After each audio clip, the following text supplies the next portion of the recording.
Estamos de volta, convido a acompanhar agora a revista Zimbo.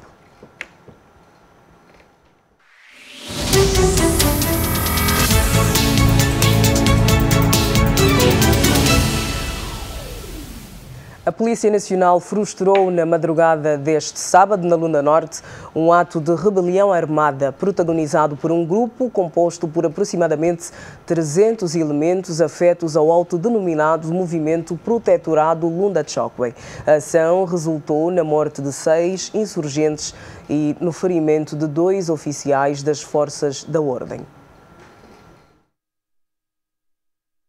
De acordo com a Polícia Nacional, os assaltantes empunhavam armas de fogo do tipo AKM, caçadeiras, ferros, paus e outras armas brancas, bem como pequenos engenhos explosivos artesanais. O grupo, constituído por mais de 300 homens, pretendia ocupar a esquadra de Cafunfo e retirar a bandeira nacional. A ocorrência de um ato de rebelião armada, praticado por um grupo de aproximadamente 300 elementos, afeto ao movimento prototirado Lunda Chokwe, que teve início a cerca das 4 horas de madrugada deste sábado, dia 30 de janeiro de 2021, na Vila Mineira do Cafunfo, no município do Cuango. Os manifestantes eram portadores de arma de fogo de tipo AKM, ainda munidos com caçadeiras, ferros, paus e outras armas brancas, bem como pequenos engenhos explosivos artesanais. O comando da Polícia Nacional na Lunda Norte afirma que, em resposta e na tentativa de dispersá-los em legítima defesa, resultou na morte de 6 cidadãos e 5 feridos, sendo que estes já se encontram sob cuidados médicos na unidade sanitária local. Sendo este já se encontra sob cuidados médicos local, onde 2 acabaram por sucumbir, bem como a vandalização de uma viatura estacionada no perímetro. A sociedade civil na Lunda Norte condena o ato de insurreição. E vamos então começar a olhar para esta matéria. Dr. Laurindo Vieira, comece por si. Morreram 6 pessoas, cidadãos armados tentaram invadir uma esquadra de polícia para retirar a bandeira e para ocupar a esquadra. Comecemos por aí. Boa noite. Boa noite e boa noite aos espectadores. Em primeiro lugar, aqui referir a morte dos cidadãos angolanos. Lamentar a morte. Uma morte é sempre uma morte. São indivíduos que deixaram parentes, que deixaram esposas, filhos, filhas, e é de lamentar este sucedido. Em segundo lugar, as informações que nos chegam são-nos dadas pela Polícia Nacional. Se nos são dadas pela Polícia Nacional, enquanto não tivermos um inquérito, enquanto não tivermos o resultado do inquérito que acredito será feito, e a Polícia já avançou com esta ideia que será feito o inquérito, e seria bom que também fosse feito por uma outra instituição ou com pessoas isentas, no sentido de dar maior credibilidade ao inquérito, mas por enquanto as notícias que nós temos, as informações que nós temos são da polícia. E estas informações apontam-nos que houve uma tentativa de invasão. Assim sendo, estamos perante uma situação que temos que reconhecer e aqui afirmar que é um atentado contra a soberania da instituição, da nossa pátria, do nosso território. E estas situações, por mais tristes que sejam, nós temos que dizê-las aqui publicamente que não são aceitáveis. Este é o segundo aspecto. O terceiro, a polícia agiu e reagiu em conformidade com a ação a que estavam sujeitos. Mas também não podemos deixar aqui de afirmar, com toda a consciência que nos é tributária, que no respaldo da ação da polícia, tendo em conta as mensagens e as imagens que nós recebemos via redes sociais, embora a peça não tenha falado sobre isso, mas também há aqui situações que são pouco abonatórias para as ordens, para as forças da ordem, porque é muito triste, deselegante, desumano, quando alguém está numa situação de inutilidade física, indivíduos que estavam feridos, pontapeados pela polícia. Isto não fica bem. Não fica bem também a forma como nós vimos, como os mortos estavam a ser arrastados e puxados. Nós somos africanos. Nós somos africanos. Nós estamos constantemente a condenar a Europa. Que a Europa venha à África no sentido de retirar de nós as nossas riquezas, de nos dividir. Então nós temos que ser os primeiros a defender a nossa integridade. Temos que respeitar os nossos mortos. Mesmo em tempo de guerra, existia, acredito que ainda existe, um convênio que referia que os soldados apreendidos em combate e os feridos devem ser tratados com humanidade. Penso que é o convênio de Genebra que dizia isso. Então, não ficou muito bem na figura. Doutor, já volto a si, doutor David Mendes. Há quem diga que a polícia tenha usado força excessiva, mas é uma força legitimada ou não? E é uma pergunta, a pergunta que lhe faço, é uma força legitimada ou não pela situação que se viveu no momento? Até agora, o cenário que se apresenta é da legítima defesa. Ok, mas pode ter havido excesso de legítima defesa. Quer dizer que quando a defesa vai para além do necessário.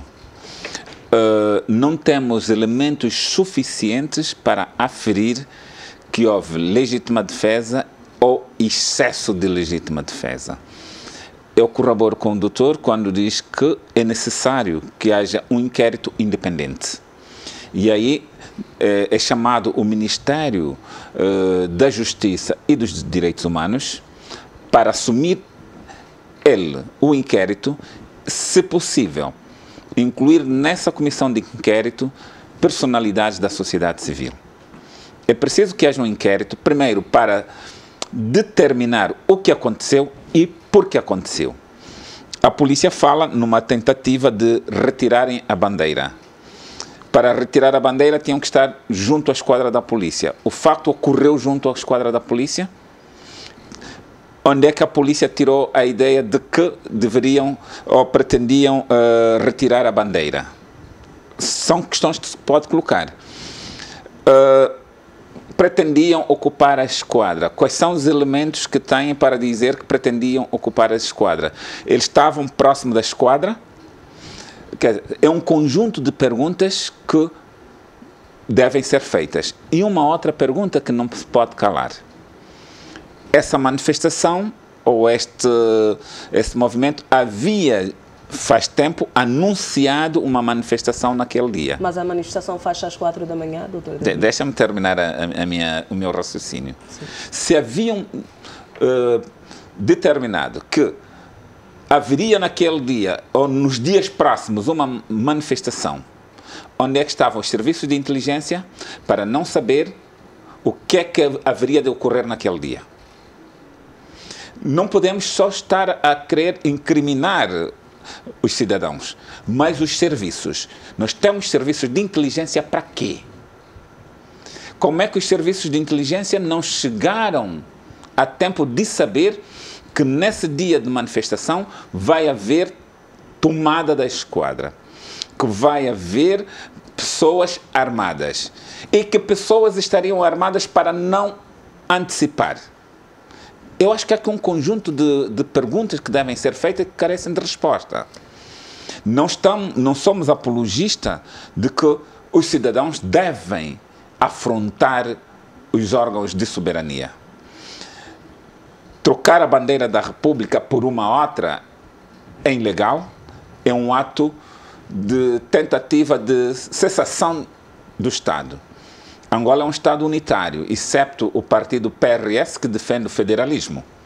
Quizá, se tomar o poder, possa impor essa política de federalismo. Então, que votem massivamente no PRS para que, politicamente, legitimamente, se atinja esse desiderato. Doutor Laurindo, este ato de rebelião armada que foi protagonizado em Cafunfo é fruto de um movimento denominado Protetorado da Lunda Tchokwe. Este movimento tem alguma legitimidade? Do ponto de vista institucional, eu penso que este movimento não está reconhecido. Penso que não está reconhecido. Se não está reconhecido, não tem legitimidade. Mas, independentemente da legitimidade institucional, independentemente da legitimidade política, isto não retira o direito das pessoas de se manifestarem. Não retira este direito. Eles podem manifestar-se enquanto cidadãos organizados. Agora, partidariamente, eu não sei e acredito que não serão reconhecidos. Então, esta é a resposta. Mas pode ser considerado uma manifestação, tendo em conta o horário, que era madrugada, e o facto das pessoas estarem armadas? Por aquilo que nos é dado a conhecer, e já o disse pela polícia, e aliás, os nossos normativos assim o referem, a madrugada, que tipo de manifestação que se faz à madrugada? E uma manifestação também está inscrito na nossa Constituição que deve ser pacífica. Não deve ser tributária de um conjunto de armamentos, de um conjunto de instrumentos contundentes, que o objetivo e que eles pretendiam. E aqui é preciso inserir a seguinte categoria. Quando as pessoas pretendem realizar uma manifestação, é necessário que aquelas pessoas que seguem o líder da manifestação também sejam inteligentes. Primeiro, é necessário que uma manifestação, seja qual for a sua natureza, seja qual for a sua finalidade, ainda que seja para reclamar a pobreza, que seja para reclamar a necessidade de emprego, de outras variáveis sociais, é fundamental que as pessoas tenham um plano. O que é que nós pretendemos com esta manifestação? O que é que nós vamos obter? Que objetivos é que nós pretendemos? Em caso de confrontos com a polícia, o que é que nós devemos fazer para evitar o tal confronto? Em caso de retirada, o que é que nós devemos fazer? Ou seja, as pessoas também não devem ser cegas em seguirem as lideranças sem questionar que tipo de manifestação, que tipo de finalidade, que tipo de consequências é que podem surgir de um ato desta natureza. E vimos agora as consequências são extremamente nefastas para nós, os angolanos, porque perdemos vidas, mas a imagem de Angola, em função daquilo que aconteceu, também não fica muito bem. E as pessoas depois têm dificuldade de compreender que foi uma ação decorrente, não é, de uma determinada reação, ou uma reação decorrente de uma determinada ação. Então é necessário chamar a atenção aos manifestantes que tenham um plano, um projeto bem definido sobre aquilo que eles pretendem, na verdade. Doutor David Mendes, que lições podem ser tiradas desta situação? Obviamente vai ser instaurado um inquérito. Ouvimos o Comandante-Geral da Polícia Nacional dizer que vai ser instaurado um inquérito independente para que possa depois ser trazido a público aquilo que realmente aconteceu. Eu conheço mais ou menos a história do movimento de protetorado sociológico Lunda Chokwe, desde o tempo do Malaquito. O Malaquito já esteve preso durante muito tempo por causa desse projeto, depois substituído pelo Zeca Moshir. Daquilo que eu conheço da gênese desse movimento, nunca tivemos nenhum caminho que nos indicasse para um movimento rebelde do ponto de vista militar. Por isso é que eles falam sempre num movimento sociológico, né? É mais um movimento de reivindicação. Mas não podemos nos esquecer o que está a acontecer em Moçambique. O norte de Moçambique começou por pequenas caramuças e hoje há um conflito, quase que o Estado Islâmico se instalou em Moçambique. Não podemos nos esquecer a instabilidade na RDC. E as Lundas têm uma vasta fronteira com a RDC e têm afinidades culturais. Então, qualquer movimento que inspire uso de armas de fogo, qualquer, vai ter uma resposta das Forças Armadas, já não estou a falar até da polícia, das Forças Armadas extremamente grave. Porque as Forças Armadas não é como uma polícia que conversa, que mobiliza. As Forças Armadas reagem militarmente. Então, devemos encontrar um meio termo. E aqui faço um apelo ao meu amigo Zeca Moshir para que tenha uma intervenção mais ativa nesse processo de diálogo, para que se evite isso. É a segunda vez que isso acontece.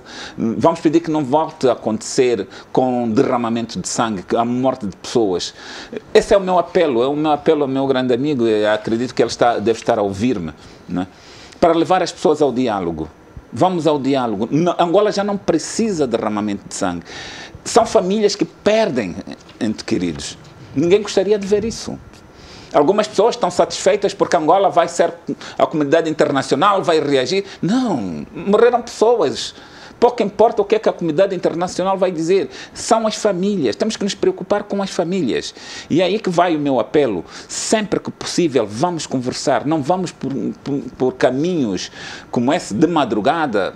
Se nós, em nossas casas, se aparece alguém de madrugada, reagimos, como é que a polícia haveria de reagir, se for real? Se tentaram, de facto, de madrugada, não é, atacar uma esquadra de polícia. Vamos esperar o inquérito nos vai dizer, mas o meu apelo aqui é do diálogo. E os meus amigos, o Zeca deve estar-me a ouvir, leve esse projeto no diálogo e nunca na afrontação. Dr. Laurindo, podemos depreender com o que aconteceu em Cafunfo que é importante investir-se mais no diálogo, na educação cívica e moral dos cidadãos? Quando nós falamos no diálogo, estamos a falar de uma categoria necessária, não só para a sobrevivência das pessoas, mas no sentido também de construirmos pontes. Porque os conflitos existem dentro das relações interpessoais. Não existem sociedades que não tenham conflitos. Mas um ser inteligente resolve os conflitos a partir do diálogo. E a questão moral é fundamental, embora aqui é uma relação filosófica, porque, na verdade, moral, política e pedagogia são 3 ações humanas que deviam estar interligadas em determinados momentos, mas nem estão sempre interligadas. Porque, do ponto de vista político, nem todas as ações políticas são moralmente aceitas. Mas também uma política sem moral visa a tomada do poder pelo poder. E é isso que traz reações negativas. É isso que muitas vezes traz esse tipo de conflitos. Mas como é, Dr. Laurindo, como é que se consegue dialogar com pessoas que, de algum modo, até vêm armados? Mas as pessoas, antes de armarem as suas mãos, devem desarmar as consciências. Porque nós já passamos por uma situação de uma violência real durante tantos anos, e eu acredito que o amigo do doutor David Mendes, o senhor Zeca Muxir, tem estas experiências. Porque ser líder é saber conduzir as pessoas para um desiderato mais consonante com a ética da passividade. Veja que um dos grandes exemplos da humanidade de rebelião pacífica nos foi deixado por Mahatma Gandhi. Então as pessoas têm que buscar na literatura política, têm que buscar na literatura do saber ser os efeitos do diálogo, porque não vale a pena avançar. Nós tivemos experiência, nós ficamos quantos anos de guerra? E como é que nós conseguimos a paz? Pelo diálogo. Está bem, nós vamos continuar a dialogar, mas passando para um outro tema. Elementos supostamente ligados a uma associação criminosa que facilitava a saída de cocaína do interior das aeronaves provenientes do Brasil para fora do Aeroporto Internacional de Luanda foram apresentados pelo Serviço de Investigação Criminal na capital angolana. Os mesmos continuam detidos após terem sido ouvidos pelo Ministério Público. São no total 9 elementos entre os 29 e 45 anos de idade, auxiliares de limpeza e motoristas da empresa Gassist, prestadora de serviços no Aeroporto Internacional 4 de Fevereiro em Luanda. De acordo com o Serviço de Investigação Criminal, o esquema do tráfico de droga era montado a partir de Guarulhos, República Federativa do Brasil, local de onde vinha a cocaína. Os supostos criminosos encontravam o produto em sítios devidamente coordenados no interior da casa de banho das aeronaves. O produto saía como se fosse lixo. Mas desde o dia 13 de dezembro do ano passado até à presente data, o SIC desmantelou o grupo através de um flagrante que permitiu a detenção dos infratores envolvidos no crime. Foram igualmente na operação apreendidos 6 quilos e 834 gramas, como já me referi, de droga do tipo cocaína. Mediante um trabalho aturado de inteligência criminal, foi possível detectar e determinar que os funcionários de limpeza e motoristas são os que se encarregam de retirar do interior das aeronaves as chaquetas de droga devidamente camufladas e envolvidas em lixo nas casas de banho. De referir que os detidos já foram interrogados pelo Ministério Público, que decidiu manter as detenções dos supostos meliantes. Ao vermos estas pessoas apresentadas, Dr. David Mendes, dá para perceber que o negócio da droga continua a ser um negócio bastante aliciante. É um negócio extremamente aliciante, mas também de grande risco. E, além do mais, é um negócio que envolve muita gente inocente. Envolve muito dinheiro também. Muito dinheiro. Envolve muito dinheiro. A droga envolve muito dinheiro. Mas os principais beneficiários da droga nunca vão para a cadeia. Normalmente vai para a cadeia as pessoas que transportam e os que distribuem. E porquê que estes, como se diz, os responsáveis nunca vão para a cadeia? Porque nunca têm os seus rostos identificados. Nessa minha vida de advogado já me passaram vários processos de tráfico de droga e eu sempre dizia uma coisa às senhoras, particularmente. Indivíduos davam uma de muito apaixonados, levavam 1 ou 2 vezes a namorada a passear no Brasil, da segunda vez pedia para ela trazer uma mala. Ela, inocente, na convicção de que está a trazer uma mala do namorado, se passar, felizmente. Se não passar, ele é preso. Na hora de ligar, esse número já não existe. Mas será que são todos os inocentes os que acabam envolvidos no negócio da droga? Não. Há pessoas que fazem por promessas económicas, porque uma pessoa que traz, por exemplo, a droga no seu próprio corpo não vai dizer que é inocente. Não é? Mas há pessoas que, de boa vontade, e é uma coisa que também eu aconselho muito às pessoas, particularmente nos voos do Brasil e África do Sul, vender quilos. As pessoas não têm bagagem, vendem os seus quilos, a mala vem a seu nome. Se a mala passar, tudo bem. Se não passa, você é que vai se ver com a justiça. Por isso é preciso muita cautela nisso. E é só que uma coisa. Sim. Eu vejo que o rosto das pessoas foram ocultados. Sim. Eu me pergunto, não há crimes que as pessoas devem ser identificadas, tal como violação, roubos de arrastos, para que alguém que foi vítima dessas pessoas possa identificar? Eu acho que é uma questão que nós temos que começar aqui a falar. Temos que rever isso. Porque um pedófilo que lhe ocultam o rosto, como é que vai ser identificado? Ele pode ter outras vítimas. Enquanto que os políticos, deixa esse bocadinho, os políticos e não, pela presunção o rosto aparece. E os grandes criminosos não aparecem. Por quê? É uma questão que alguém terá de responder. O doutor David pode responder. Ele levantou uma questão que ele pode responder. Pode responder, mas daqui a pouco, senão monopolizamos. Eu quero ouvi-lo também, doutor Laurindo, sobre este assunto, mas tendo em conta o seguinte, foram apresentadas pessoas que eram funcionários de limpeza nos aviões, nas aeronaves e motoristas.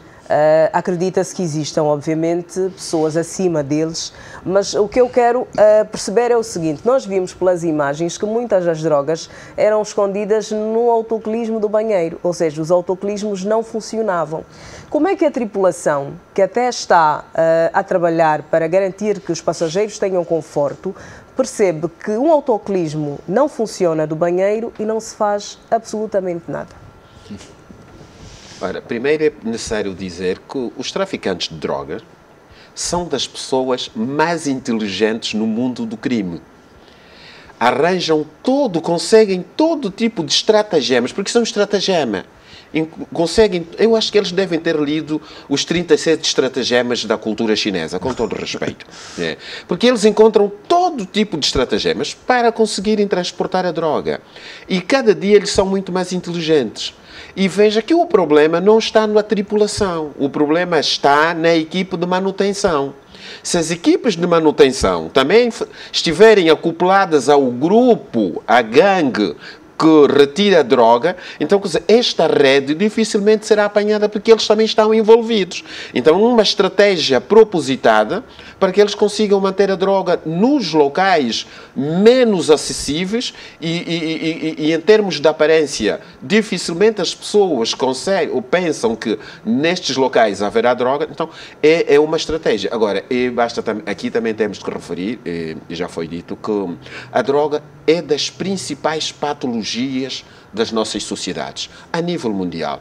As pessoas que traficam droga não devem ter a noção do mal que fazem as sociedades, do mal que fazem os consumidores. Por isso é que muitos países despenalizaram os consumidores de droga, porque eles são doentes, necessitam de apoio médico, necessitam de apoio psicológico. Mas estes indivíduos que traficam a droga são criminosos da pior espécie, porque é doloroso, mas muito doloroso, e eu já trabalhei em associações de apoio a indivíduos, a toxicodependentes, é uma vida entregue a uma tragédia sem depois não é uma vida, é a família envolvida também. É muita gente envolvida, é muita gente envolvida. E depois eles tornam-se violentos, e depois há uma associação da droga, outro tipo de crimes. Por exemplo, muitas jovens prostitutas começam pelo mundo da droga, depois necessitam de dinheiro e enveredam para o campo da prostituição. Depois tornam-se violentos em relação à própria família, a agressão aos pais, aos irmãos, no sentido de venderem até mobílias e outros bens para conseguirem droga. Então é uma situação extremamente nefasta, muito má. Precisamos olhar para outro assunto. O ex-vice-presidente da República, Manuel Vicente, foi ouvido por especialistas da Procuradoria-Geral da República no processo que envolve o empresário Carlos de São Vicente, acusado de ter prejudicado o Estado angolano em 900 milhões de dólares. A audição de Manuel Vicente decorreu esta quarta-feira na sede da Assembleia Nacional, onde é deputado pelo grupo parlamentar do MPLA. Manuel Vicente foi ouvido como declarante porque era o presidente do Conselho da Administração da Sonangol quando supostamente o empresário Carlos de São Vicente liderou um esquema ilegal que lesou a petrolífera nacional em 900 milhões de dólares. Para ouvir as declarações de Manuel Vicente, a PGR fez deslocar à Assembleia Nacional 2 magistrados, João Panguila e Esperança Bulica. O porta-voz da PGR fez saber que a escolha do lugar para ser ouvido é uma faculdade de que gozam algumas entidades, desde que não sejam arguidos no processo. Relativamente a determinadas entidades, quando são notificadas para prestarem declarações, há este procedimento processual em que o documento vai no sentido de solicitar que preste declarações sobre determinado assunto e que esta pessoa deva determinar o lugar e a hora que quer ser ouvido. No entanto, é uma faculdade legal que os próprios procedimentos processuais exigem. Carlos de São Vicente está em prisão preventiva na cadeia de São Paulo desde setembro do ano passado, por suspeitas de corrupção. Deverá permanecer nessa qualidade por mais 6 meses, segundo um despacho da PGR que altera os prazos da sua prisão preventiva até que a investigação seja concluída, antes do processo transitar para o tribunal. O empresário angolano desempenhou importantes funções na Sonangol entre os anos 2000 e 2016. Nesta altura, ocupou os cargos de diretor de gestão de riscos da Sonangol e de presidente do Conselho de Administração da companhia 3As Seguros, até então detida exclusivamente pela Sonangol. Dr. David Mendes, comece por si. Manuel Vicente foi ouvido porque, na altura dos factos, era o presidente do Conselho de Administração da Sonangol. Tecnicamente, diria que isso não é suficiente para ele ser ouvido. O facto de ter sido presidente da Sonangol não... O que é que quer dizer com isso? Que está a ser usado como um argumento apenas para não se revelar as razões que levaram a que Manuel Vicente fosse ouvido? Não, acredito que há algumas coisas que não estão claras e ele foi chamado para aclarar algumas questões que estão por aí no meio. E é tudo presunção. Presumo que seja para aclarar alguns movimentos financeiros. Presumo que seja para isso. Autorizações. Presumo que seja para isso.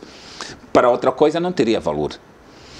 Ou para consolidar a acusação ou para afastar a acusação. É essa necessidade do depoimento nessa altura. É preciso que se também tenha presente o seguinte: quando alguém é chamado a depor como declarante, se as perguntas que estão sendo feitas levam para a sua autoincriminação, você pode requerer para deixar de ser declarante e passar para o arguido. Porque o Estatuto do Arguido dá-lhe mais poder. O Estatuto do Arguido permite que... Dá mais poder a quem? A pessoa acusada. Ao acusado. Porque lhe dá o direito ao silêncio. O declarante está obrigado a falar a verdade e só a verdade. O arguido não está obrigado a falar a verdade. Pode ficar calado, pode falar a verdade e pode mentir se quiser. Não se retira daí nenhuma consequência. Então, vamos ver o que é que vem daí. Todos sabemos, isso não é segredo de ninguém, que Manuel Vicente será o próximo. Ninguém. E eu digo isso com muita certeza, porque eu tenho documentos probatórios do envolvimento dele em negócios na Sonangol de desvios de dinheiro. Mas negócios com Carlos de São Vicente não, ou outros com negócios? Da Sonangol. Por isso ele vai ser o próximo. 5 anos está quase a acabar. Falta mais 1 ano e pouco, porque ele só tem uma proteção por 5 anos. Depois dessa proteção, escrevam, ele será o próximo. Mas, doutor David Mendes, desculpe-me, eu não sou jurista, mas era apenas para perceber o seguinte. É correto, na sua condição de advogado, afirmar aqui taxativamente que ele será o próximo porque o senhor tem documentos? Porque temos prova, nós apresentamos até queixa. Bem, eu não estou, a minha temos questão não é queixa das na provas, Procuradoria-Geral da República. Mas é correto fazer isso? Eu sou um cidadão, devo fazer a denúncia. Mas neste momento o senhor não está a fazer uma denúncia. Não, uma denúncia. O senhor está a fazer uma afirmação. É uma denúncia afirmativa. Eu só quero afirmativa. perceber se isto é correto. É uma denúncia afirmativa. Tá bem. O dinheiro é nosso. Não é isso que está em causa. Sim. Não é isso. Sabe, isso aqui de querermos passar o pano macio, as pessoas, não. Não, nem passar Todos um pano nós macio. temos que concorrer. É só a questão da ética profissional. Aqui não é ética. Todos temos que concorrer para que esses ladrões vão para a cadeia. Volto Todos a dizer, não é isso que isso. tem. O doutor David Mendes tem uma capacidade de contornar as situações. Não é isso que está em causa. Ele não é meu cliente. Perfeitamente. Nós estamos perante um processo em que eu esteja como parte. Não estando no processo, tenho a liberdade de falar o que quero e como quero. É isso que eu estou a perguntar, só isso. Então, não estou a ele dizer, vai ser o próximo. Não estou a dizer, como diz, que os gatunos que roubaram o nosso dinheiro não podem ir para a prisão. Não é isso que eu só estou a perguntar se profissionalmente é ético fazer esta afirmação. Porque ele vai ser mesmo o próximo. Pronto, está tudo bem. Vai ser o próximo a ser investigado, diz o Dr. David Mendes. Dr. Laurindo, Carlos de São Vicente assumiu cargos de responsabilidade também na Sonangol e esteve associado à empresa entre 2000 e 2016. Tempo suficiente, por assim dizer, para que pudesse tirar, se não todo, pelo menos muito dos 900 milhões que lhe levaram a essa investigação. Quero ouvi-lo. Bem, primeiro, antes de responder a sua questão, isso está tudo interligado, fora de qualquer abordagem jurídica. Eu acho que a audição, se o termo é permitido, do senhor Manuel Vicente, quer dizer, todo este processo deriva mais da importância do declarante, porque, na verdade, enquanto declarante, apenas foi declarar no sentido de poder clarificar alguns aspectos, não é? Por isso, não vejo aqui muita importância desta situação, não vejo muita importância. Clarificou alguns aspectos que são fundamentais, acho que sim, e tudo ficou aí. Mas sendo a pessoa que ganhou notoriedade e ganhou notícia, não é? Ganhou notícia. Agora, relativamente à questão como coloca, se tinha ou não tempo de retirar os 900 milhões, mas retirá-los para proveito próprio? Não, a questão dos 900 milhões ligadas a Carlos de São Vicente, sim, para proveito pessoal e familiar. Bem, se não o fez, ainda bem. Porque pode ser que eles estejam restituídos para o Estado. Não, agora, mas existem provas de que existiram, portanto, porque geriu os seguros e as 3As, a seguradora 3As era exatamente para isso, da Sonangol, e esteve durante muitos anos. Eu acredito que o que se quer perceber agora é se existiram benefícios diretos, ou seja, conscientes destes benefícios que foram dados a Carlos de São Vicente para que ele tivesse facilidades para movimentar tanto dinheiro e retirá-lo do país. Eu não estou em condições de dizer, até porque pelas informações que nós temos tido, o processo ainda está muito longe de se averiguar até que ponto todas estas implicações o poderão condenar ou poderão absolver, e só depois desta situação toda, então é que poderemos clarificar até que ponto beneficiou ou não beneficiou, mas na verdade, embora haja uma presunção de inocência, mas há dados que apontam que houve algum crime, houve.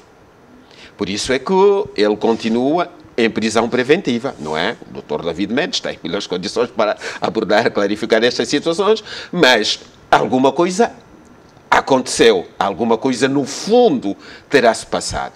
Agora, por que é que não tirou os dividendos que devia tirar? Ou se os tirou, quer dizer, eu acho que é aquilo que se diz, não é? Quem leite vende e vacas não tem, em algum sítio vai buscar. E quem tem leite e não faz proveito dele, ou não toma leite, ou então tem algumas dificuldades. Eu acredito que algum benefício terá tirado. Está bem, vamos partir para um outro assunto. O Ministério das Finanças vai suspender a transferência das verbas do Programa de Combate à Pobreza aos municípios que não prestam contas dentro do prazo estabelecido. A medida saiu da reunião da Comissão Económica do Conselho de Ministros, realizada no Palácio Presidencial. O governo angolano já definiu as regras de execução do Orçamento Geral do Estado para 2021. A medida visa melhorar a qualidade da despesa pública e aprimorar os mecanismos de prestação de contas. A partir de agora, as verbas transferidas para os municípios no âmbito do Programa de Combate à Pobreza terão outro tipo de acompanhamento. Tem a ver com o reforço da responsabilização que é exigida aos gestores dos órgãos da administração local do Estado no que diz respeito ao reporte do uso dos recursos que recebem, nomeadamente para o combate à pobreza. Estamos a ser um pouco mais exigentes, dando nota que se o reporte não acontece em determinado prazo, há suspensão da atribuição de verba nos meses seguintes, até que o reporte ocorra. Em relação ao setor da energia e águas, a Comissão Económica do Conselho de Ministros aprovou o memorando que cria incentivos para os investimentos em energias renováveis.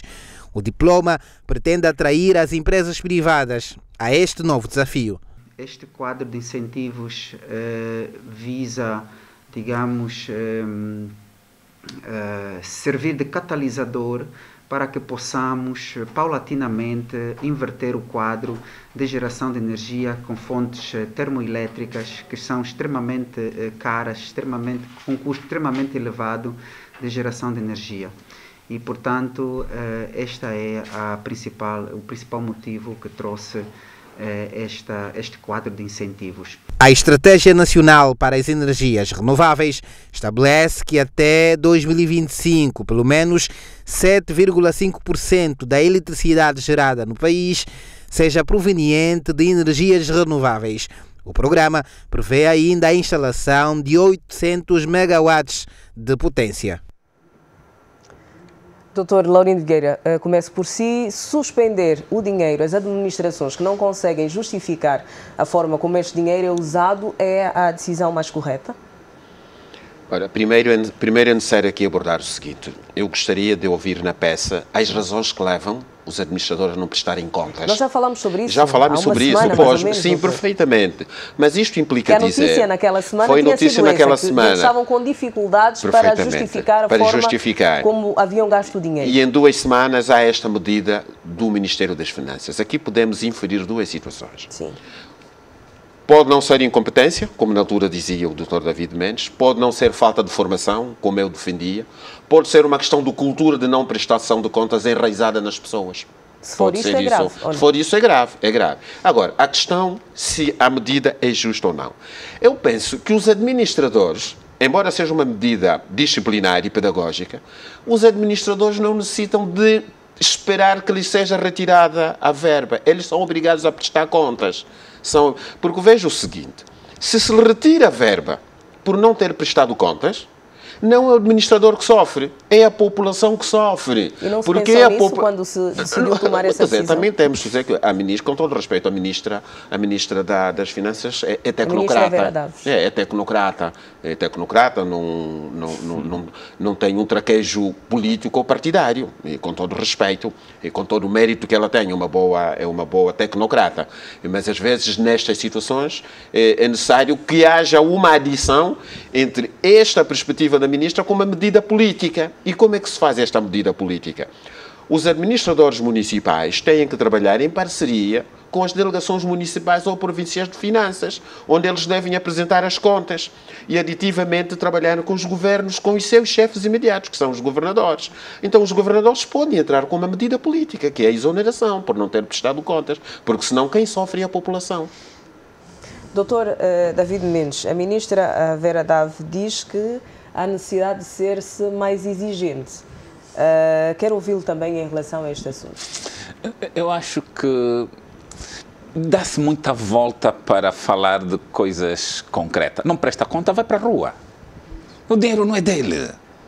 Então estamos a estimular, se não prestar contas, retiramos o dinheiro e a população é que sofre. Não, não prestou contas, exonerado. Então, para que é que estamos aqui com medo de usar expressões diretas? Para não dizer que a ministra é que andou a dizer para exonerar. O próprio governador tem na sua província um administrador que não presta contas. O tem lá por quê? Exonera-o. A população não pode ficar prejudicada por causa de um indivíduo que não sabe o que é prestar contas. Nunca devia ter estado lá. Apostar na formação dos técnicos não seria o caminho? Achas que Angola não tem técnicos para trabalhar no município no domínio das contas? Não sei, doutor. Aos montes. Esses jovens que aparecem aí, que muitas vezes nós falamos são irrevusos e não sei o quê. Há muita gente licenciada, gente que tem formação superior, muitos deles formados no estrangeiro e não têm emprego. Então, a seu ver, o que é que deveria ser feito, doutor David Mendes? Colocar pessoas competentes nos lugares próprios, deixar a situação partidária, porque os administradores, né, são cabos eleitorais. Né? Quando até um governador diz, eu estou aqui ao serviço do partido, né? Quer dizer, para ele o partido é mais importante do que o Estado. Não, o administrador não é cabo eleitoral. Por isso é que é administrar. Não sabe administrar, vai para a rua. E temos que moralizar a sociedade. O prêmio de um administrador incompetente é retirar o dinheiro da população. Desculpa, isso é inaceitável. Doutor Laurindo, os administradores são cabos eleitorais? Acredita nisso? Olha, é assim, eu não vejo que um administrador seja um cabo eleitoral. Agora, a questão é preciso haver aqui uma perspectiva relacional. Se um administrador tem como partido a UNITA, no processo eleitoral ele faz campanha em prol do seu partido. Se o administrador pertence ao MPLA, enquanto partido que governa, é evidente que ele não pode nem deve passar a vida a fazer campanha, porque também isto não acontece. Relativamente às questões de natureza partidária. O que acontece? Não, passar a vida a fazer campanha. Eu vou lá chegar. Não se trata da volta. Não, é assim. Há duas coisas. O administrador é, na verdade, o primeiro secretário. Não, mas o que está a dizer é o que seria ideal é aquilo que nós vimos na nossa realidade. Na nossa realidade. O que é que vimos na nossa realidade? Na nossa realidade é que os administradores são, na verdade, ou é, na verdade, o administrador, o primeiro secretário do partido. No município. É, no município. Tal como o governador é o primeiro secretário do partido na província. Isto é uma decisão de quem governa, é uma decisão do MPLA, enquanto partido, em função... É uma estratégia interna do partido. São cabos eleitorais, vamos para a linguagem própria. Deixa-me terminar. Eu, às vezes, fico com a ideia que o doutor... O doutor dá muita volta. Não se trata de muita volta. Às vezes eu fico com a sensação... Então, agora deixa-me dizer uma coisa. Eu, às vezes, fico com a sensação que o doutor David Mendes tem um amor, né, assim, meio escondido pelo MPLA. O senhor até gosta do MPLA. Não, eu fui da JMPLA, não tenho vergonha de dizer isso. Não é uma questão de vergonha. É que sabe por que eu digo isso? Sim. Porque denota-se quando fala do MPLA que há uma relação de amor e ódio. Sente um gosto do MPLA. E vive esta sublimação. Não, eu quero tirar o MPLA do poder. Não vale a pena só dar volta. Não sei se é verdade. Se calhar o senhor até precisa do MPLA para depois candidatar-se como autarca do Casenga. Não vou precisar, é mentira. Porque, vê parece essa sublimação que o senhor... É uma questão de amor e ódio, sabe? Então Não, gosta do MPLA, mas sofrer, finge que... Nós Ninguém está a dizer o sofrer. contrário. Agora, eu digo isso por quê? Porque até no franzir do seu sobrolho, desculpa que sejam questões pessoais, a forma como fala denota-se. É um pouco aquela teoria da homofobia, né, da década de 90, que os homossexuais fingiam que não eram homossexuais para condenar outros, mas na verdade dizendo... Então é um pouco essa sublimação. Parece que gosta, mas deixa eu terminar o meu raciocínio. E os administradores são cabos eleitorais. Deixa-me explicar. Essa é a sua perspectiva, eu respeito. É a sua perspectiva. O que eu estou a dizer é uma estratégia do MPLA. Acabou. O senhor, se quiser terminar com esta estratégia, tem que votar contra o MPLA. Não é isso que tem que fazer. O povo. O doutor está aqui a aplaudir. Não estou a aplaudir. Não estou a aplaudir. Um incompetente. Voltamos à questão inicial da semana passada. A questão incompetente é um incompetente se mantém no cargo e retirem o dinheiro do povo. Mas o doutor David Mendes, tudo o que o senhor falou anteriormente foi em função daquilo que eu disse. Então, o senhor tomou a minha lição.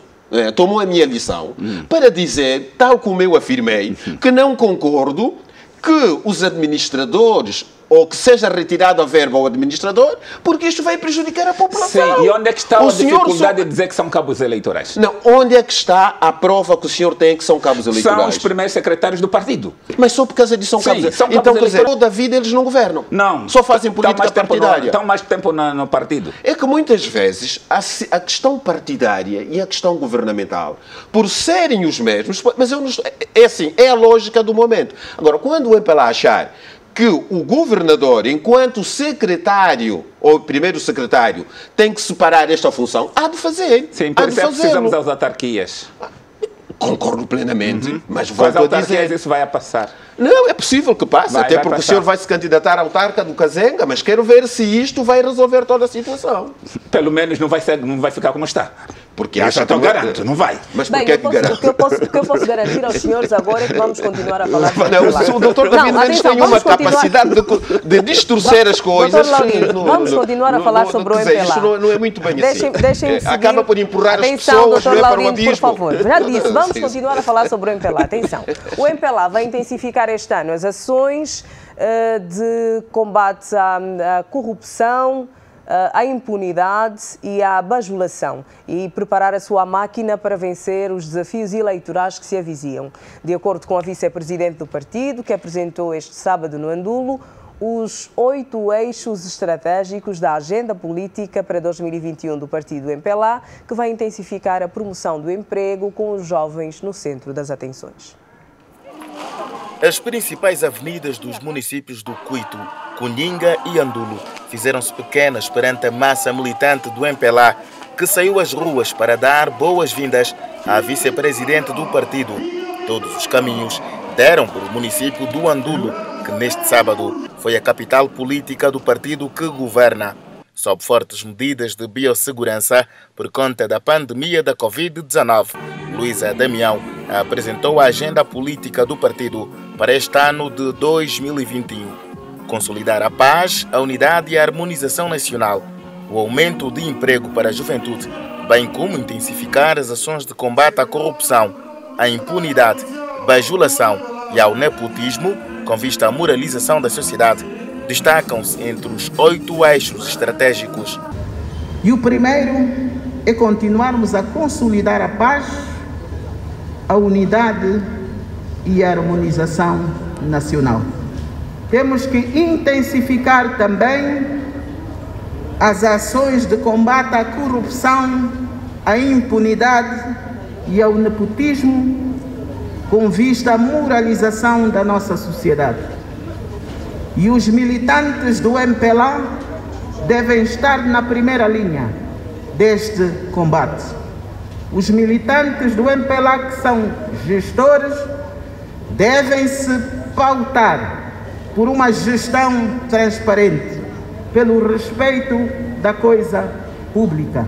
Nós temos que promover o aumento de emprego para os jovens, assim como a sua capacitação profissional e acadêmica.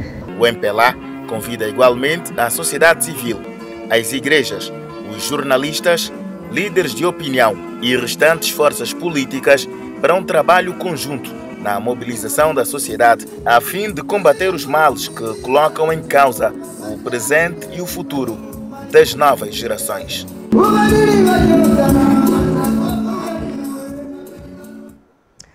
O MPLA, doutora David Mendes, foi ao BIE, mas por si, para apresentar as linhas de força para este ano político de 2021 do partido, reiterando que o combate à impunidade, à bajulação, ao nepotismo, à corrupção faz parte das suas prioridades. Quero ouvir. Primeiro, se confunde o MPLA com o Estado. Onde é que se processa a corrupção? É no aparelho do Estado e não no MPLA. Agora, que os corruptos estão no MPLA, isso é verdade. O MPLA precisa assumir que os corruptos estão dentro do MPLA. Mas o MPLA tem assumido ou não, doutor? Não. E é uma grande expectativa se o presidente João Lourenço, na sua qualidade de presidente do MPLA, terá coragem, no próximo congresso, afastar da direção do MPLA os corruptos. Isto é um recado, doutor? É um recado. E eu sei que ele gosta de ouvir o nosso programa. E, veja, como é que o MPLA vai promover o emprego para os jovens? Quem promove o emprego é o Estado. Está a ver a mentalidade de partido-Estado? Quem promove o emprego é o Estado. Na figura do governo, do executivo, não é do partido. O partido vai tirar o emprego onde? O partido vai tirar meios para promover o emprego onde? Quer dizer, confundem o partido com o Estado. Quem deve promover políticas de emprego é o executivo. É preciso não estarmos aqui a misturar as coisas. Doutor David, já volto a si. Doutor Laurindo, quero ouvi-lo também.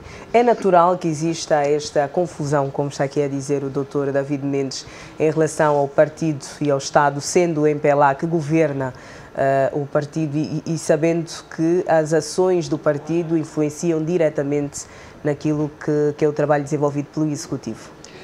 Não há uma confusão. A confusão é do doutor David Mendes. Não há confusão entre o partido e o partido, o MPLA e o Estado, não há. A confusão é do Dr. David Mendes e tem que configurar muito bem essas suas ideias, não é? E vou-lhe explicar porquê. Primeiro, quando nós falamos de um plano de ação, não é? Um plano de ação ou uma agenda política, o que é uma agenda política? É um conjunto de ações políticas, partidárias, com algumas variáveis económicas que um partido ou um conjunto de pessoas ou um conjunto de partidos promove com um determinado fim. O plano de ação do MPLA, como da UNITA, como qualquer outro partido, tem que envolver a natureza partidária, que são ações partidárias que se vão resolver ou que vão ser promovidas durante um determinado tempo. E neste caso, por exemplo, o MPLA fala da realização do 7º Congresso e da realização... Não, mas é só para clarificar também. Mas é só para clarificar a confusão do Dr. David Mendes.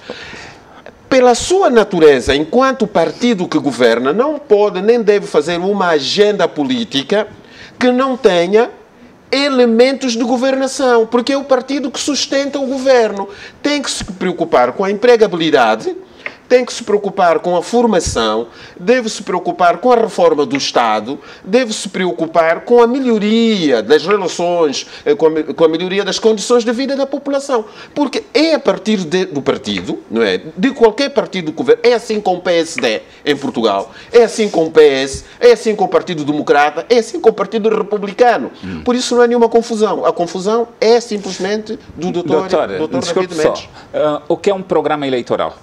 O que é um programa eleitoral? Mas o senhor não sabe o que é um programa eleitoral? Não sei. Então perdeu tempo, não lhe vou explicar. Ok. Eu pensei que o MPLA está a aplicar o programa eleitoral. Pensei que o programa eleitoral que o MPLA levou e que resultou nos votos que tem, é o que está a cumprir. Eu não sabia que aquele programa não valia nada. Afinal, é este que é feito nas suas atividades políticas.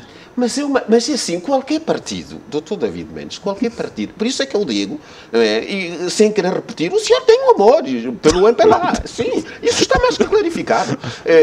Qualquer partido, ao fazer a sua agenda, observa o que foi feito e vê o que devia ser melhorado e pode enquadrar no seu plano, porque nós vamos entrar numa fase... Recomenda ao seu executivo.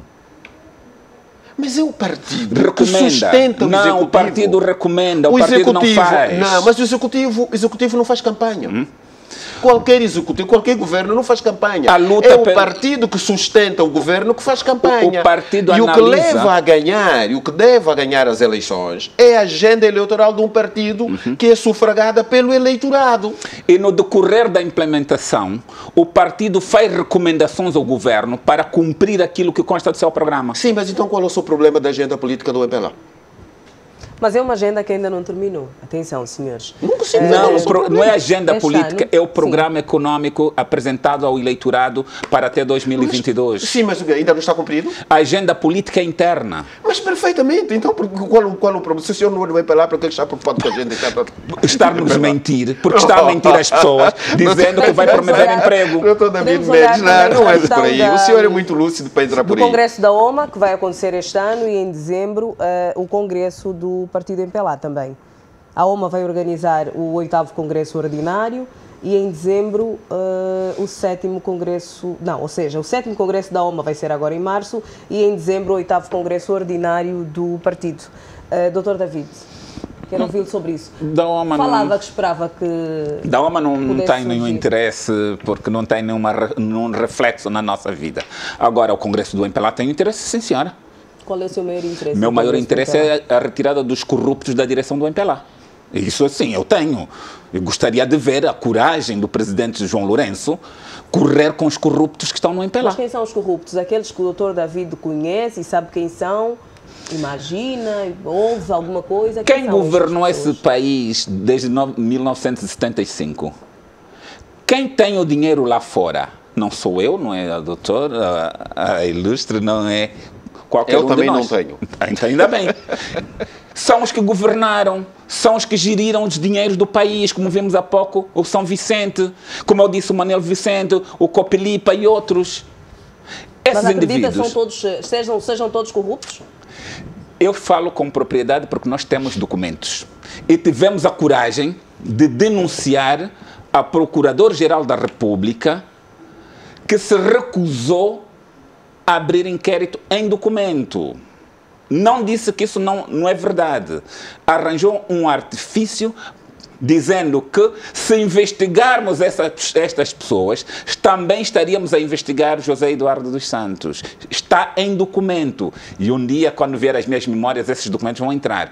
Por isso, eu tenho interesse em ver a coragem de João Lourenço de dar corrida mesmo, essa expressão. Doutor Laurindo Vieira, quero ouvi-lo também, já para passarmos para outro assunto, mas antes quero ouvir a sua opinião em relação a isso. Vem o Congresso da OMA agora, em março, e no final do ano o Congresso do MPLA. Sim, embora sejam duas questões internas do MPLA, mas não deixam de ser questões com natureza nacional. Relativamente ao Congresso Nacional da OMA, uma das grandes vantagens a nível interno do MPLA prende-se com o fato de ser um congresso de renovação. Há uma renovação de gerações e isso é extremamente interessante. Este é o ponto que eu considero, na minha análise, de extrema importância. Relativamente ao Congresso do MPLA, pela sua natureza de partido, e as eleições só serão realizadas em 2022. Então nós esperamos que este Congresso, para além da renovação que se vai realizar, que trace também um conjunto de políticas que visam a melhoria a nível da recomendação do governo, que traça melhorias para a vida das populações. Temos situações gritantes de pobreza, temos situações de miséria, temos situações de falta de emprego da população, principalmente jovem. Então, esperamos que o Congresso reflita sobre estas coisas. Está bem. Doutor David Mendes, o seu minuto. O meu minuto vai para a população da Lunda Norte e, para não dizer, do todo o leste de Angola. É verdade que a situação do leste é gritante do ponto de vista da pobreza, falta de emprego, falta de habitação, falta de água, de luz, falta de tudo. E o leste é rico em diamantes, em água e terras férteis. Não há desenvolvimento no leste. Mas isso não pode ser motivo para que haja rebeliões, não pode ser motivo para que não haja diálogo. As famílias enlutadas, os meus sentidos pesam, mas apelo aos meus amigos do movimento de protetorado da Lunda Chokwe para que partamos para o diálogo, para que Angola não veja mais sangue derramado. Obrigada, Dr. Laurino Vieira, o seu minuto. O meu minuto é de evocação, e faço aqui questão de referir a minha evocação ao jornalista Gustavo Costa. Publicou na última edição da sua crônica intitulada, uma crônica intitulada O Império da Fraude e da Degradação. Eu penso que é um artigo que todos devíamos ler, porque neste artigo o conceituado jornalista Gustavo Costa retoma a questão da fraude, não apenas da fraude académica, mas da fraude política, da fraude da vida social, do copy-paste que as pessoas fazem e desta subjugação a que as pessoas estão sujeitas à internet, pensando que tudo o que lá vem é verdade, e as pessoas deixaram de refletir. Temos uma crise de raciocínio. Então, o meu minuto é dedicado ao Gustavo Costa. Obrigada, senhores, por este momento na revista Zimbo. Deste modo, está terminada esta edição da